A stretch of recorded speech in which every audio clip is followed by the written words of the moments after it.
Good evening and welcome to Northwest Newsweek. With winter beginning to settle in across the region, winter road maintenance will soon be a major concern for northern motorists. This week at Queen's Park, the NDP member for Mushkegowuk James Bay unsuccessfully lobbied for improved maintenance standards that he believes would have saved lives. Guy Bourgouin's private member's Bill 125, titled Making Northern Ontario Highways Safer, went through second reading on Thursday. The bill aimed to have Highways 11 and 17 elevated to the same winter maintenance standards as Ontario's 400 series of highways. It would have required snow to be completely removed within 8 hours of a snowfall. Members of the government argued the region's highways are normally cleared within that time frame, but the opposition believes more needs to be done to save lives. Thunder Bay Atikokan's Judith Monteith Farrell and Kiiwetinoong MPP Saul Mamakwa both spoke in favor of the bill. The highways close several times per year. Every year there are serious injuries and fatalities and people lose loved ones. This is not acceptable, and if members of this government are serious about developing Northern Ontario, they will equalize the conditions. Faster snow removal in the winter road means an enhanced traffic flow that ensures the economies of smaller towns can thrive in spite of the inclement weather. When we do it right, we save more lives, communities, and economies. We can make real change. The bill was defeated 59 to 38 after members of the government voted overwhelmingly against it. The OPP has made a series of arrests in the Kenora and Dryden areas. The biggest by far came as the result of a traffic stop on the Kenora bypass on Thursday. 4 people were charged, 2 from Dryden, 1 from Sioux Lookout, and 1 from Thunder Bay, after an estimated $50,000 worth of methamphetamine, cocaine, and fentanyl was seized. Also this past week, Kenora OPP charged 2 people with weapons and drug offenses as part of an investigation in that community. A 24-year-old Winnipeg resident and a 21-year-old from Kenora were arrested on Tuesday in the city's north side. Police seized 22 grams of cocaine worth an estimated $2,200, an undisclosed amount of Canadian currency, a knife, a machete, and 2 sawed-off shotguns with ammunition. Both of the accused face prohibited weapons charges, as well as drug trafficking and possession charges. Kenora OPP also charged 2 people with weapons and drug offenses during a separate vehicle stop on Thursday. 44 grams of methamphetamine was discovered, as was drug trafficking equipment and several weapons, including a sawed-off rifle. Both of the occupants, a 29-year-old and 18-year-old from Kenora, were arrested. The drugs have an estimated value of $12,000. A provincial regulation that limited the number of cannabis retailers in First Nation communities to 1 per reserve has been amended to allow more stores to open. That set off a race and a waiting game in Couchiching First Nation between a private retailer and one operated by the band to see who will open its doors first. Adam Riley reports. As it stands, there are only 2 potential cannabis retailers planned for the Thunder Bay area, one within the city of Thunder Bay and the other on Fort William First Nation. However, Couchiching First Nation could see 2 retailers opening up in the near future. Ron Archie recently put in an application to the AGCO for his business Dreamcatcher Cannabis, a proposed private retailer that could be operational as soon as this winter. Depending on what option I decide to pursue, like a more bricks and mortar option is probably closer to a summertime, like early spring opening. And if I decide to take the quick launch route, we're probably midwinter. Both of Archie's options would be located on the Couchiching Convenience Complex, which sits along Highway 11 east of Fort Frances. The Quick Start will be located here in an office built into the complex. The other would be a separate building located on the west end of the property. He says there has been a lot of interest in cannabis recently, especially from American tourists. Unfortunately, this past summer there was nothing available to service them, so they were a bit disappointed, but I'm sure once they see next spring that the availability is, because they were stopping here looking for it. Now, I mean, once they stop, they'll see the store. Archie, who has a background in economic development, says he didn't include any of his projections from American tourists in his proposal and is hoping for a big surprise. Archie is also a band counselor for the First Nation and says despite the competing interests, the band at this time supports his venture. Couchiching has committed to supporting both operations. So where that goes is, I guess, it's just a marketing game then, like a true business competition. Other proposed First Nation-based cannabis retailers include Matangigaming First Nation, located west of Fort Francis, Washishkanigam First Nation, and Shoal Lake No. 39 First Nation, located near Kenora. Adam Riley, TBT News. Ontario Natural Resources Minister Greg Rickford was in Thunder Bay Thursday to discuss the province's future plans for the Northwest. The visit came in the wake of Wednesday's fall economic statement released by the Ford government. Rickford says the new fiscal plan will improve affordability as well as community health and safety while improving the region's workforce and business landscape. He touted the benefits to business owners of the small business income tax cut, and he insists the government is taking steps to bring jobs to Thunder Bay. We're going to continue, as I said, to invest in the kinds of legacy infrastructure projects and resource projects that will bring jobs to Thunder Bay and the surrounding communities. We're very, very hopeful about the prospects. There's still more work to be done. But Thunder Bay, obviously, from a training perspective, skilling up, if you will, and then taking up those jobs that will be available, I think is good news for the city. Rickford notes the government has already made efforts to create more jobs in the region's forest industry by pledging $10 million annually for the sector. While in Thunder Bay, Rickford also stopped by our Thunder Bay television studios. News Director Barry Third sat down with the minister for a closer look at the government's priorities over the coming year and the impact they'll have across the region. The economic situation in Ontario is relatively good, as reflected in the fall economic statement. It's given you some rather strong flexibility in what you can do. But those economic good times haven't been reflected here in the Northwest. What specifically is there in this statement that's going to bring hope to this region that better times are ahead? Well, it's a great point, Barry, and the Premier was just in Northwestern Ontario. We had an opportunity to meet some new businesses that are starting up. Atlantic Industries in Kenora, making culverts, saw the centre of Canada as a key strategic location, but no question about it. I briefed the Premier and said, despite strong job numbers in Southern Ontario and Northwestern Ontario in particular, we still face challenges. Curtailment of certain forestry operations, some mines coming on board, and the potential for legacy infrastructure to support resource-based industries, I think will be the key to the future. But we still have challenges in those respects, and I think our intention in the spring is to roll out a series of modernization tools for the forest sector. We've been working very hard with specific mining companies to move them across the starting line, and that's happened, and we have real results. Borden Mines, the Sugar Zone, Heart Gold Project. We're very excited about having dealt with all the regulatory matters for Greenstone Gold, and the thought that in a month or so they may announce construction of one of the largest open pit gold mines in the region, I think puts us at the epicenter, Thunder Bay in particular, of some exciting activities. But there's still more work to be done for sure. Forest fire season is officially over in the province. There were fewer fires in 2019 than there were last year, but as Carmen Wong reports, the amount of area that was burned increased, and the highest concentration of fires occurred here in the Northwest. Half the number of blazes as last year. In contrast to a hectic 2018 of nearly 1,000 fires, this year the province saw 537.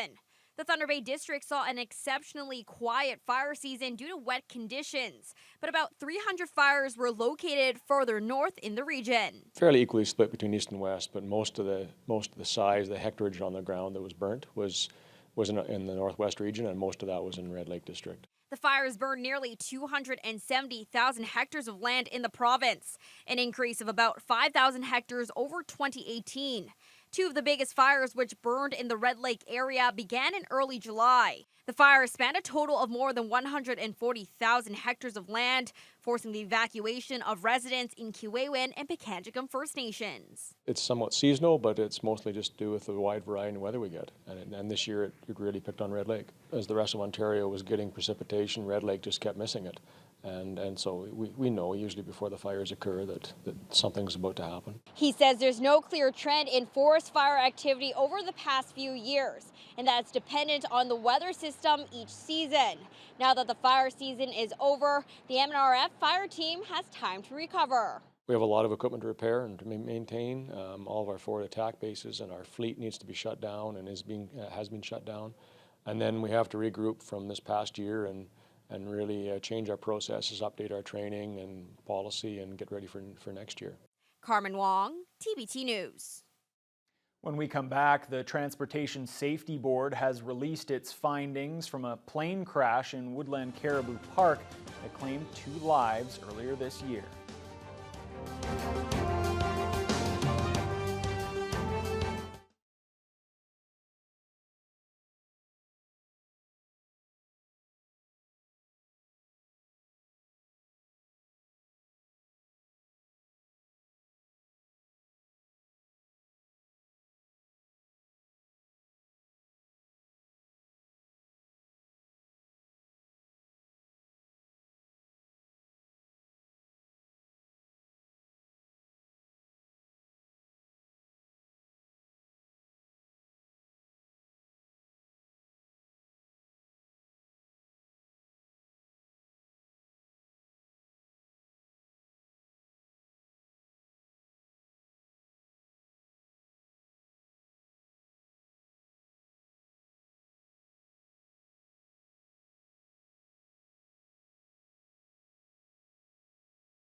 The results of an investigation into a fatal plane crash in the Kenora district that left 2 dead last May have been released, and the Transportation Safety Board of Canada has issued a safety warning in light of the findings. On May 28, the 41-year-old male pilot and his 51-year-old female passenger, both from Red Lake, died in the crash at Domain Lake in Woodland Caribou Provincial Park. The pilot who owned the aircraft had gotten his private license just 2 weeks before the incident. He was flying the woman to a camp just 6 kilometers away. The aircraft crashed into trees and granite rock near the shoreline of the lake. According to the report, the weather that afternoon was violently windy, prompting many pilots not to fly that day. The Transportation Safety Board is reminding pilots to consider their personal abilities when planning and conducting flights. Records show the pilot had accumulated about 103 hours of total flight time. Recent job cuts at the K-12 school in Ignace have prompted concerns from a local parent about student success in that community.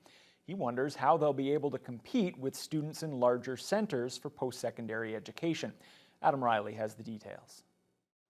Ignace School is one of the Keewatin and Patricia District School Board's lowest populated secondary schools with just 48 students. And in June, 3 teaching positions, which represents half of the full-time high school teaching staff, were cut, including both a shop and science teacher. Ignace resident Jeff Lederer feels the loss of 2 STEM-based positions puts students in that community at a disadvantage. You know, as students have to compete, especially, you know, my big thing is like you have to compete to get into universities and colleges.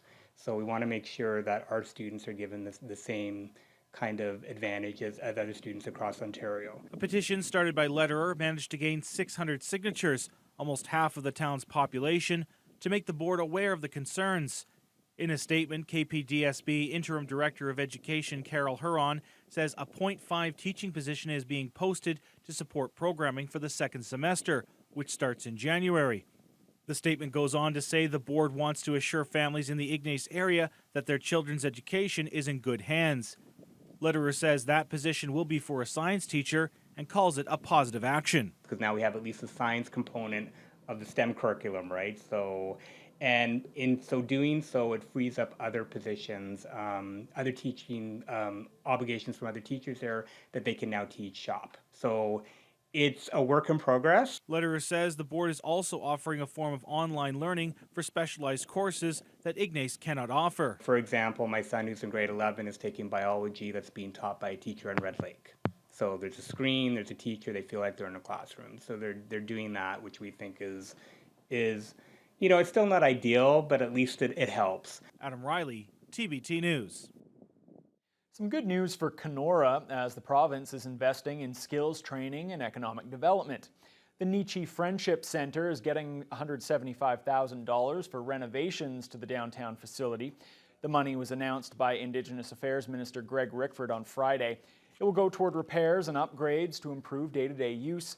The Friendship Centre runs several community outreach programs and also helps run the shelter at the Knox United Church, which recently reopened following a controversial shutdown in the summer. Water levels on Lake Superior hit record highs over the summer and has shown no sign of receding as temperatures dip below the freezing mark. That's caused concern in Nipigon about how the town docks will fare over the winter. The docks in the marina were either at or below the water line throughout the months of June, July, and August. Nipigon Mayor Richard Harvey is worried that if the water levels don't go down or if they increase even further, the docks could sustain heavy damage. Sections of the docks were already damaged this year, and Harvey says they're trying to find a long-term solution. Obviously, we need to have some major repairs or replacements done. And the concern that we are looking at, what our interest in is we don't want to just do some fixes and then be coming back in a few years. We want to address and have infrastructure that is built in such a way that it is adequate for the extremes in weather conditions that we're now seeing. Harvey adds the marina area is a key component of Nipigon's tourism strategy. He wasn't able to provide a cost estimate for the work, but notes the town is exploring several funding options. After the break, the first steps to create a new 7 Generations Learning Centre on the Fort William First Nation were taken this past week. We'll have the details when we return.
The Fort William First Nation is looking to create a new education institute on the reserve, similar to the one that Seven Generations recently opened in the Fort Frances area.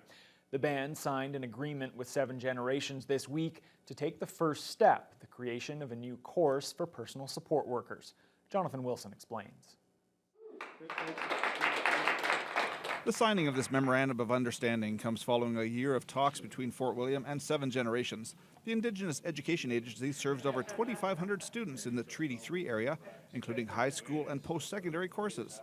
Fort William has been offering a high school diploma course at its community center for the past 3 years, and they're now looking to create a culturally based personal support worker course. The graduates would be in high demand around the region. It would also help staff a future long-term care home on the reserve. Well, this relationship with Seven Gens is going to afford Fort William First Nation the ability to work with Seven Gens in developing a culturally appropriate training program around the PSW position itself. So we're here to provide the programming support and to bring our experience in doing that to help Fort William First Nation, Chief Collins and his membership to move forward in what they need. Seven Generations recently opened its new $15 million Center for Advanced Technology and Skills in Fort Frances. Fort William officials were on hand for the grand opening and would like to replicate that facility here over the next 5 to 10 years. And what's really fired me up when I got to see their facility and on their grand opening. So, you know, when it has every opportunity to train get you to grade 12, give you some of your language back, and then give you the trades the opportunities to be a successful part of life. The long-term vision is to have a full-on educational institute, much like what we seen at Seven Generations in Treaty 3. It's a fantastic facility, yes. Would you like to see one as large and similar here? Or? Bigger. Yeah. Bigger. What would be very nice is if Fort William First Nation designated land, we put up an educational institute and we start cornering some of that Indigenous education market that Confederation College and Lakehead University has done for generations. Jonathan Wilson, TBT News. Libraries across the Thunder Bay District are working with some outside agencies to allow residents to combat high radon levels in the region. November is Radon Action Month, and area residents now have a free and easy way to test their homes for the cancer-causing gas. Digital radon detectors are being made available at libraries across the region. The devices normally cost about $50, but are available for free. All you have to do is bring it back to the library afterwards. It's a partnership between Eco Superior, the District Health Unit, and the library branches. We have one per branch everywhere, so Thunder Bay, Dorian, Marathon, Nipigon, Red Rock.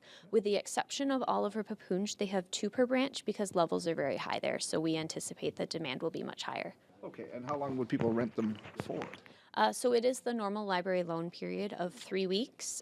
We recommend that people have the test running for 1 to 3 weeks. Our concern is that if there are high levels of radon in the home and people are smoking in the home, that increases their risk for lung cancer. So we hope that people will take advantage of these test kits, and then if they're concerned, go with the longer term test kits to confirm, and then take steps to mitigate their radon risk in their home. Delivery of the free radon detectors is also supported by Health Canada. A Thunder Bay biomedical firm has unveiled a new product that could save hundreds of diabetics from leg amputations and create dozens of new local jobs in the process. RegenMed is working with partners in Halifax to produce a form of human skin that can be used to heal major wounds. Once again, Jonathan Wilson has more. So this is a big day for RegenMed. We are launching DermGen, which is Canada's first acellular dermal matrix. This healing material is the end result of a process which takes human skin from cadavers and removes cellular components to create a clean dermal matrix the body won't reject. It's then placed on wounds to create a type of biological scaffold which accelerates healing. RegenMed's David Stazenko says their goal is to help diabetics with foot ulcers who often are facing leg amputations below the knee. Our focus is going to be on chronic wound care, diabetic foot ulcers, venous ulcers, pressure wounds. And in the early studies, when we were able to treat patients whose diabetic foot ulcers wouldn't close using Canada's current standard of care, we had incredible results with DermGen. Each year, roughly 2,300 people in Ontario require those types of amputations, with a higher percentage of those occurring in northern First Nations. Stazenko says recent testing of DermGen shows that number can be greatly reduced. We're dreaming big that, given a few years and proper training and a saturation into the market, that will have a significant impact on reducing those numbers. The engineered tissue is now being used in a clinical study at a new advanced wound treatment center in Emo, involving dozens of diabetic patients from 3 First Nations in that area.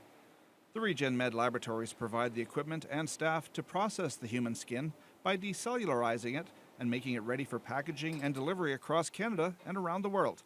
Stazenko says that could mean a big expansion of their current staff of 15 employees. There is market disruptive technology that could mean a lot of new business for Regen Med and a lot of manufacturing. Stazenko predicts that DermGen will be ready for its full commercialization and launch by next fall. Jonathan Wilson, TVT News. That'll do it for this edition of Northwest Newsweek. Thanks for watching. We'll see you next time.